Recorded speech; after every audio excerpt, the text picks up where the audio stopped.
Fala, meus punheteiros de sigilo. Vocês estão bonzinho? Esse mago que vos fala, espera sinceramente que sim. Antes de mais nada, chegou nesse vídeo de sexta, curta, comenta, compartilha, se inscreve no canal e manda o vídeo para um amigo, para aquela pessoa que gosta de ocultismo, porque hoje, sexta-feira, né, aquele vídeo que o mago solta um tema um pouco mais sério ou talvez um pouco mais profundo sobre ocultismo. Desde já peço perdão se eu trazer alguma informação errada, porque eu não faço roteiro e estou falando de cabeça. Então estou falando de coisas que estudei há muito tempo, né? Mas vamos lá, acho que é importante a gente gravar um vídeo para falar sobre isso. Quando falamos de magia, sobretudo quando falamos de ocultismo ocidental, né? Vamos nos deparar com diversas ordens, diversos grupos, diversas vertentes dentro da magia cerimonial. Importante dizer que nesse vídeo eu só vou falar de magia cerimonial, não vou falar de Wicca, não vou falar de nada de bruxaria. Aqui o assunto é ocultismo ocidental, tá bom? Magia cerimonial, ou como chamam por aí, de alta magia. E suas escolas. Porque assim, na história da magia, quando nós estudamos a história da magia, nós chegamos num ponto, depois do Renascimento, depois do surgimento dos Rosa-Cruzes, depois de que as ordens de magia começam a se estabelecer, nós chegamos num ponto aonde o ocultismo prolifera muito em 3 polos diferentes na Europa, né? Isso de 1700, 1800 em diante, tá? Que é o que abrange, né, o ocultismo moderno. O ocultismo que nós temos hoje em dia, né, majoritariamente deriva dessa época, né? 1700 e pouco, 1800 e pouco, 1900 e pouco, tá? É importante saber disso porque você vai estudar muita coisa e às vezes você vai estudar coisas de uma escola, de uma fonte, de outra fonte, cada fonte vai dizer uma coisa, cada fonte vai ter sua própria interpretação, sua própria metalinguagem. Então acho que é importante fazer um vídeo explicando sobre cada uma dessas fontes grandiosas de magia dentro do ocultismo ocidental, né? Para que quando você lê uma obra dos fundadores dessas escolas ou de grandes expoentes dessas escolas, você entenda que você está lendo sobre uma tradição específica que tem uma visão específica da cosmologia ocultista, tá bom? E é importante também saber disso, porque às vezes você vai pegar um livro lá de não sei o que, de martinismo. Mas o martinismo, o que é isso? Está inserido onde? Como que é? Como que não é? Né? Enquanto você vai pegar um livro da Golden Dawn. Mas como assim? É diferente. Golden Dawn e martinismo parece que são coisas diferentes, apesar de terem práticas similares. E como que é, como que não é? E justamente para que você não fique perdido, o mago resolveu fazer esse vídeo aqui. Então salva ele aí, coloca nos favoritos de alguma forma, porque eu tenho certeza que ele vai ser muito útil como uma introdução, né? Para que você se aprofunde um pouco mais nos estudos ocultistas, ou comece a se aprofundar de forma correta, né? Quando nós estudamos ocultismo, nós vamos nos deparar que o movimento Rosa Cruz, né, os Rosa Cruzes, eles começam com a lenda ou o manifesto de Christian Rosenkrantz, né? Christian Rosa Cruz, que é um mito, uma lenda, uma epopeia, né? Muitos atribuem, né, o mito de Christian Rosenkrantz a Lutero, devido a toda a revolução que ele trouxe e ao brasão dele ter uma rosa e uma cruz como estandarte, né?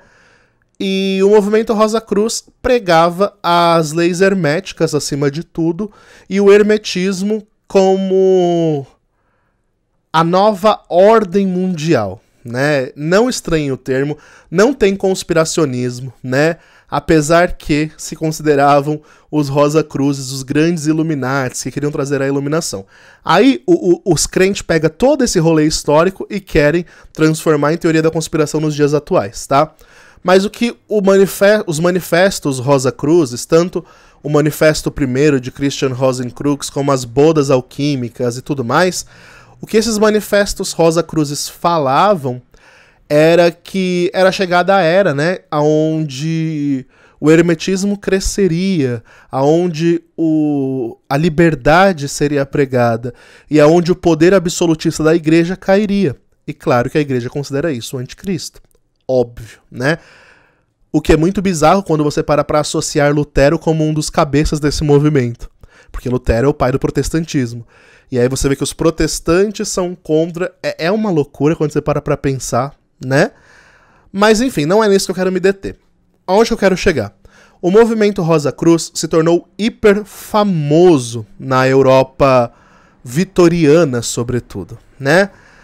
Então todo mundo tinha medo dos Rosa Cruzes, mas todo mundo queria ser um Rosa Cruz, né? Era a moda da alta classe europeia, né? Então todo mundo queria ser um Rosa Cruz, mas todo mundo tinha medo de ser um Rosa Cruz ou ser associado porque podia manchar o seu nome na sociedade, ainda muito puritana e tudo mais. Dado tudo isso, o ocultismo começou a se espalhar com maior atividade, né, em 3 polos principais. Isso com o passar de muitos anos, tá?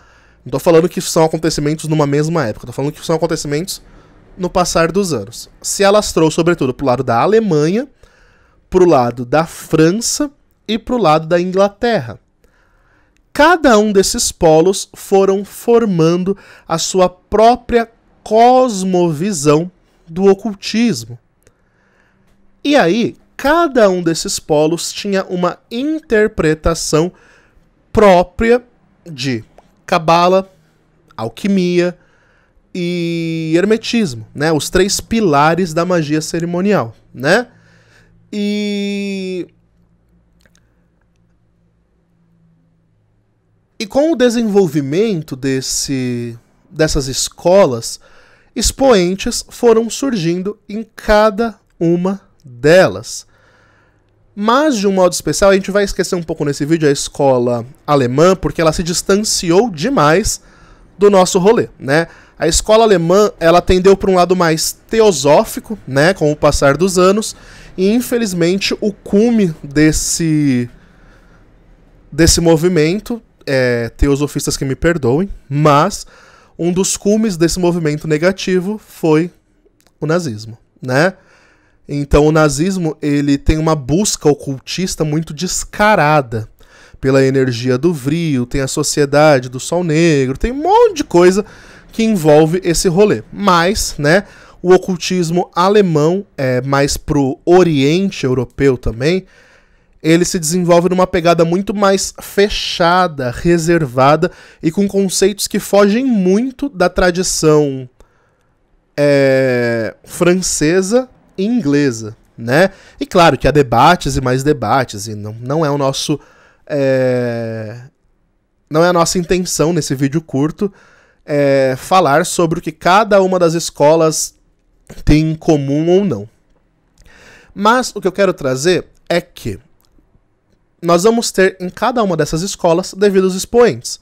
Na escola mais alemã, na escola mais oriental, nós vamos ter expoentes aí como Blavatsky, né, que vem da Rússia.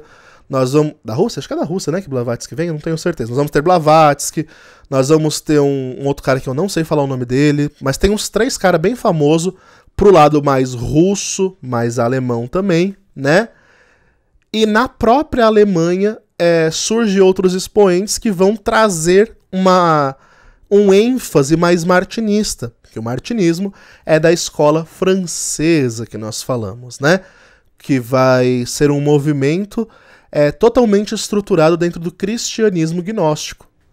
Então, como eu disse, esquecendo um pouco a escola alemã, até porque vai entrar em assunto de teosofia, vai entrar muito no rolê de Blavatsky e antes de Blavatsky até, mas não é o nosso foco aqui, né? O nosso foco é trazer as escolas centrais que chegaram até nós no Brasil de um modo mais direto.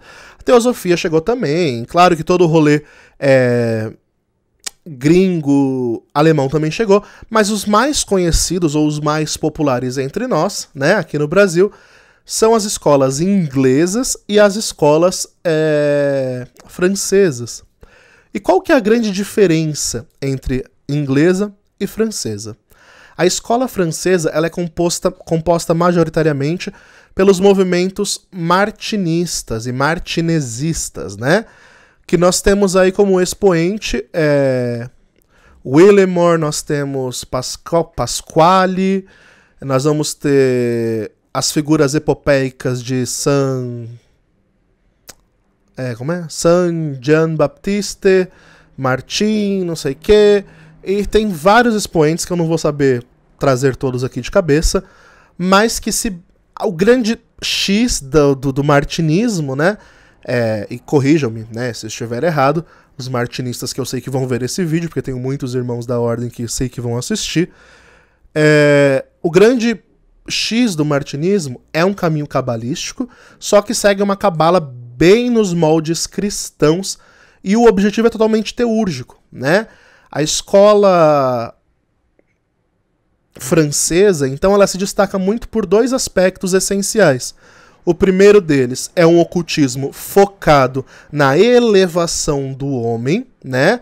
Onde o martinismo prega uma teurgia e somente teurgia, né? Se você for nos escritos dos Cohen, né? Nos escritos de Pasquale, nos escritos martinistas fundamentais, você vai ver que todos eles falam que a obra martinista, a grande obra deles, né, a opus magnum deles, é elevar o homem por meio de processos e rituais teúrgicos, através de contatos diretos com potências angélicas, que são expressões da divindade, e percorrendo o caminho da cabala, até tornar-se um Christus vivo. Então, sim, na visão cosmogônica martinista, a nossa meta é tornarmos-nos um alter Christus, um outro Christus, ou um Cristo vivente nessa terra, um Yehoshua, né, Yeshua, vivente, através da operação e do contato com os anjos e tudo mais, elevar-nos e purificar-nos até chegarmos à estatura de Cristo, por meio de rituais de teurgia. Vale focar que a ideia central do movimento francês é trazer uma escola mais focada no cristianismo. Essa é a grande e fundamental diferença da escola inglesa, né? Todas elas vão ter pontos muito semelhantes, muito semelhantes, mas o maior ponto de divergência é que enquanto a escola francesa busca uma operação totalmente focada em teurgia, a inglesa não é bem assim. Nós vamos falar da inglesa já também. Agora, quando nós falamos da escola inglesa, nós temos que ver que o seu grande ponto, né, o seu grande foco também é a elevação do homem. Todo sistema de magia competente, independente de tradição francesa, oriente europeia ou ocidental, né, ou mais próxima do inglês ali, todas vão ter o seu sistema de elevação. Só que na tradição inglesa não há tanto o foco somente em operações teúrgicas, né? Tanto é que muito dos grimórios que nós vamos ter acesso e tudo isso advém aí da tradição inglesa, mais moderna, com certeza mais moderna que a francesa, né? E advinda dela também, né? Porque a tradição inglesa, ela bebe de duas fontes principais. A tradição francesa, sobretudo no que condiz ou no que concerne a cabala, e a tradição alemã. Tanto a francesa quanto a inglesa bebe muito da tradição alemã, que foi o refúgio do ocultismo em uma época de perseguição em dado momento da história, né? Mas essas duas escolas, elas foram se afastando de ideais teosóficos, né? Se afastando cada vez mais do rolê teosófico, porque perceberam que tinha uma coisa ali que não era muito boa. E claro, né? O rolê teosófico que eu digo na tradição que estava rolando ali no momento. A escola inglesa, ela é a mais moderna, né? O grande expoente da escola inglesa vai ser, sobretudo, o movimento da Golden Dawn, que surge no final do século XIX, já no começo do século XX, que é o século passado, né? E aí nós vamos ter os seus expoentes, né? Que são o mais próximo de nós. Nós vamos ter na Golden Dawn Israel Regardie, nós vamos ter John Fortune, nós vamos ter... Na Golden Dawn não, na escola inglesa de um modo geral, né? John Fortune, Regardie, o cara que traduziu todos os grimórios lá da... White, né? Nós vamos ter White, nós vamos ter os livros dos Três Iniciados, que é o Kybalion. Nós vamos ter uma caralhada de coisa. E a escola inglesa, ela faz meio que uma mistureba teúrgica, taumatúrgica, aplicando muitos conceitos, né? O legal é, a escola inglesa, ela se afasta bastante do cristianismo, né? Que a escola francesa é muito apegada ao cristianismo. E na escola inglesa nós vamos ter muito mais uma associação com o Egito. Porque, né, a escola inglesa ela tem muito mais moldes Rosa-Cruzes, e os Rosa-Cruzes eram egiptomaníacos, né, desde sempre. E aí eles pegam bebem muito dessa fonte, né? E aí nós vamos ter, claro, né, uma misturaiada de coisa, né? Porque enquanto a escola francesa ainda conserva uma pureza cristã, né, da divindade, já na escola inglesa nós vamos se afastando cada vez mais até chegar no afastamento total que se dá de Crowley em diante, né? Crowley é uma ruptura total, assim, com o cristianismo. A Golden Dawn ainda bebe muito de cristianismo e tudo mais. Agora, Crowley, ele se afasta, assim, quase que totalmente de uma ideia cristã, né? Pra não dizer totalmente. E isso é bacana. É bacana porque representa a evolução dos tempos, ao menos na minha visão, né? E claro que aqui é importante dizer que não há uma melhor e uma pior. Eu sempre vou puxar sardinha, obviamente, para que eu siga com mais assiduidade, que é a escola inglesa. Eu sou muito mais adepto dos estudos focados ali em Golden Dawn em diante do que em martinismo. Apesar de ter pertencido a movimentos martinistas, ter conhecido Fratres e Soros martinistas e tudo mais, hoje, devido a toda a experiência com o ocultismo que eu tenho em minha raiz, eu não me vejo tão próximo de algo tão cristão, sabe? E é isso, né? Então, percebe que quando você estuda e quando você entende os termos e as diferenciações básicas de cada uma, você consegue entender aquela que você mais se identifica. E aí você pode focar os seus estudos ocultistas em cada uma delas, né? Por quê? Né? Porque é muito complicado. Você começa a pegar a escola inglesa para estudar. Aí você estuda lá o The Golden Dawn de Israel Regardie. Uma bíblia desse tamanho. De repente você muda pro livro lá de Pasquale. A teurgia lá de Pasquale. É outra coisa, são ensinamentos completamente diferentes, são estruturas completamente distintas, apesar de a base ser a mesma, magia cerimonial, né?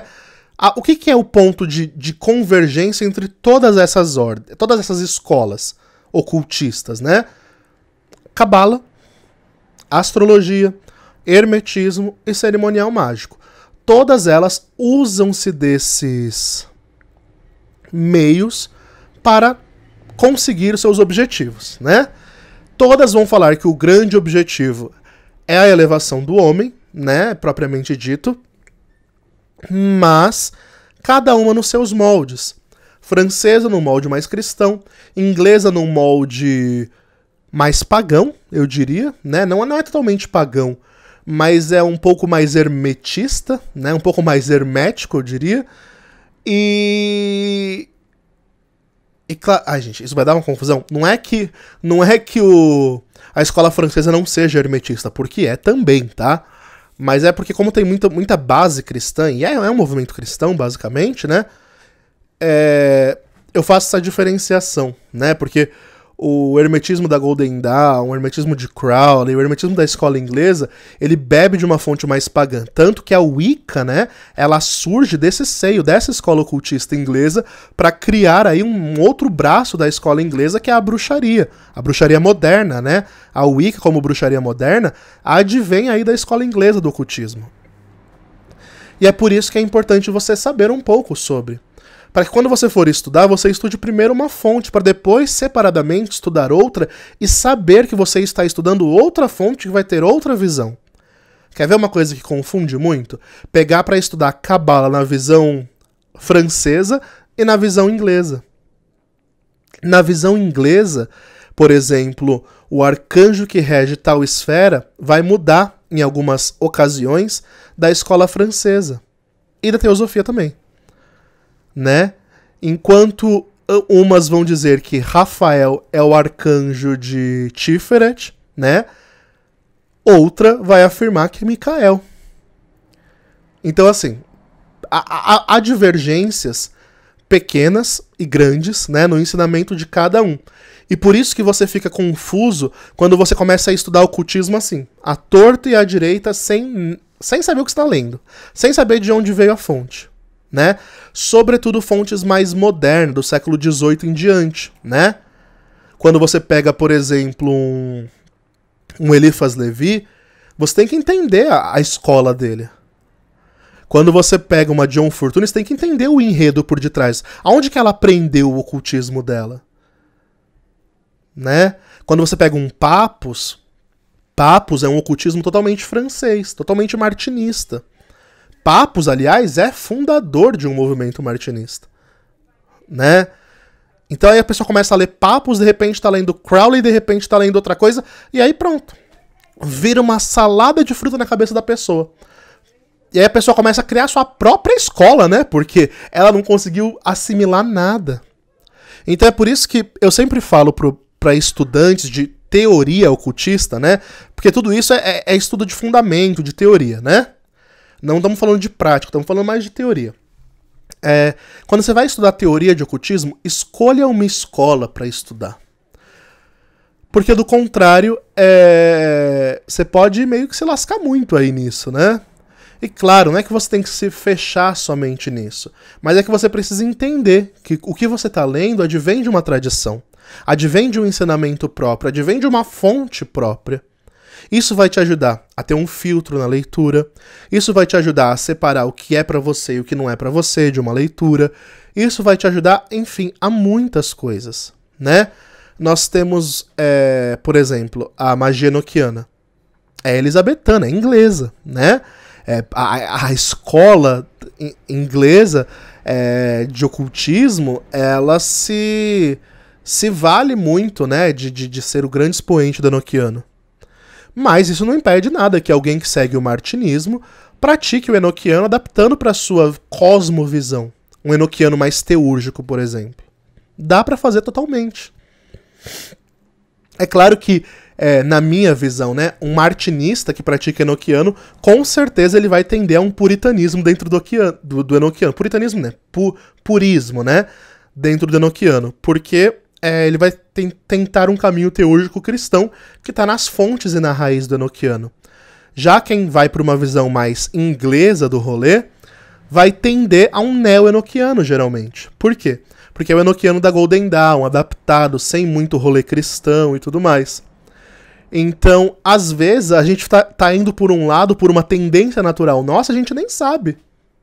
Mas quando a gente pega para estudar a fonte, a gente entende. É por isso que eu acho que eu me identifico mais com os escritos de tal autor do que com de tal autor. Né? Eu, na época do mosteiro, me identificava muito quando eu lia Pasquale, quando eu lia Papus, quando eu lia Eliphas Levi. Por quê?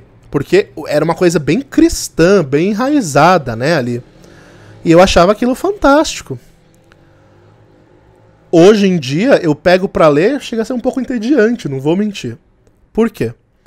Porque a minha cosmovisão ela foi mudando muito quando eu me libertei das amarras do mosteiro, né? E hoje o meu segmento é muito mais focado na escola inglesa, né? A escola alemã eu nem gosto muito porque ela tem muitas polêmicas envolvendo, né?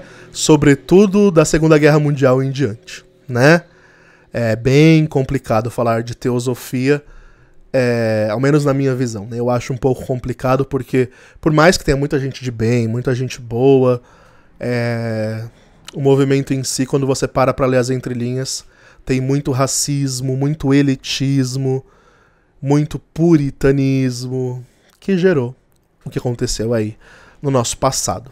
Então eu acho muito complicado falar de escola alemã, por isso que eu nem entro muito no assunto. Acho que, claro, fica cada um o critério de estudar e buscar, mas não é um rolê que eu goste muito, né? Eu sempre me atenho muito ou na escola francesa, porque tem muita coisa boa, sobretudo em nível de teurgia, eles dão um baile na escola inglesa, né? Ou na escola inglesa porque tem adaptações de sistema muito mais bem elaborados e práticos para o nosso dia, né?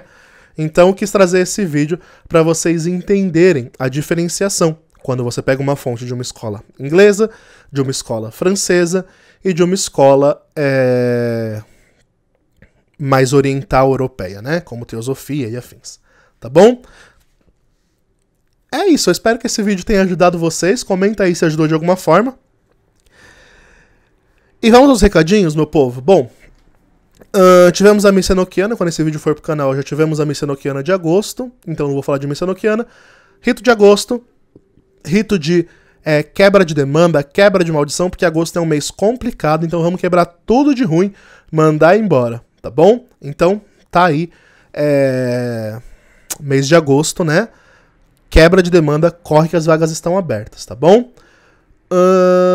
Se você quer fazer um rito particular com o mago, chama, que a gente agenda, se você tiver condições de pagar, é claro. E se eu tiver condições de fazer o que você quer, né? Também, a agenda do mago para agosto está aberta. Marque já a sua leitura de bola de cristal, que é o Scrying, né? De mesa real, de baralho cigano, de leitura aprofundada, de jogo de meia hora. Chama que a titia tá investindo no imóvel, precisa de dinheiro, por favor, ajuda a titia. Também informando que o curso de tarô está... O curso de tarô tá aí em promoção ainda, tá? Vai sair da promoção, então corre, garante ele com preço de desconto. O curso de Scrying também tá aí disponível.